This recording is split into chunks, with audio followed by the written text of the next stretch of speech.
বিশেষ গণবিজ্ঞপ্তি সহ ৩ দফা দাবিতে রাজপথে শিক্ষক নিবন্ধন পরীক্ষায় উত্তীর্ণ হয়েও চাকরি না পাওয়া সনদধারীরা।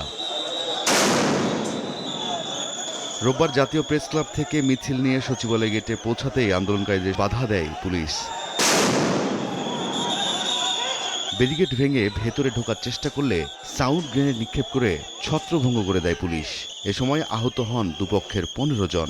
এখানে আসার পরে পুলিশ আমাদেরকে গুলি করছে। এই আমলিকের ফেসিবাদী পুলিশ আমাদেরকে গুলি করেছে। বয়সের ব্যাগ দিয়ে একটি করার জন্য আমরা আমাদের সুযোগ চাই। সচিবালয়তে আমরা আসলে যেতেও দিতে পারি না, ওখানে তো 144 জারি করা আছে। সাউন্ড গ্রেনেড মারার পরে পরিস্থিতি নিয়ন্ত্রণে আসে। তবে সাউন্ড গ্রেনেডের কারণে কিছু হয়তো বা ছোটখাটো দু একজনের পায়ে টায়ে লাগছে, আহত হয়েছে। পরে দাবির দাওয়া নিয়ে কথা বলতে সচিবালয়ে ঢোকেন আন্দোলনকারীদের প্রতিনিধি দল। ১ ঘন্টা পর বেরিয়ে তারা জানান আলোচনা ফলপ্রসূ হয়নি। দাবি আদায় না হওয়া পর্যন্ত আন্দোলন চলবে বলে জানান তারা। আপনারা যা আন্দোলন করেন আমাদের কিছু করতে পারবো না। তো আমরা বলছি স্যার, আমাদের যদি এই দাবি দেওয়ার যদি না মানেন, এটা আমাদের রক্তের উপরে দিয়ে আগামীকাল আপনারা গণবিজ্ঞপ্তি দিবেন।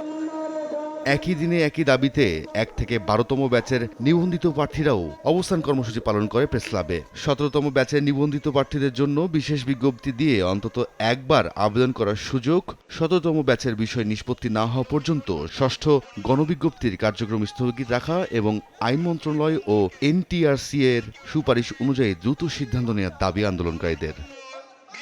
রাইদুল ইসলাম শুভ, সময় সংবাদ, ঢাকা।